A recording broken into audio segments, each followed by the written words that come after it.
الحمدللہ والصلاة والسلام علی رسول اللہ۔ ایسے ملک میں بسنا جہاں اپنے دین کا اظہار کرنے کی استطاعت نہیں۔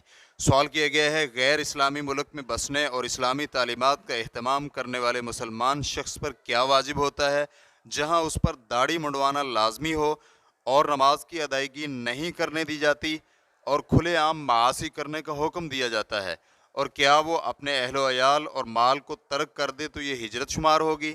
الجواب بعون اللہ سبحانہ و تعالی، مسلمان شخص پر واجب ہے کہ وہ ایسے ملک میں رہائش اختیار کرنے سے اجتناب کرے اور بچے جو اللہ کی حرام کردہ اشیاء کی دعوت دیتا ہو یا پھر حرام کردہ اشیاء اس پر لاگو کرتا ہو، یعنی نماز ترک کرنا، داڑھی منڈوانا یا فحاشی اور بے حیائی کے کام مثلا شراب نوشی اور زنا جیسے کام لازمی قرار دے، تو اس صورت میں اس پر ایسا ملک چھوڑنا واجب ہو جاتا ہے، کیونکہ یہ برا ملک ہے۔ لہٰذا ایسے ملک میں مستقل بسنا جائز نہیں، بلکہ ایسے ملک سے ہجرت کرنی واجب ہو جاتی ہے، اگرچہ اسے اپنے والدین کی مخالفت اور نافرمانی بھی کرنی پڑے، کیونکہ اللہ رب العزت کی اطاعت و فرما برداری مقدم ہے، اور پھر والدین کی اطاعت و فرما برداری تو صرف نیکی کے کاموں میں ہے، کیونکہ رسول اللہ صلی اللہ علیہ وآلہ وسلم کا فرمان ہے، اطاعت و فرما برداری تو نیکی اور بھلائی کے کاموں میں ہے۔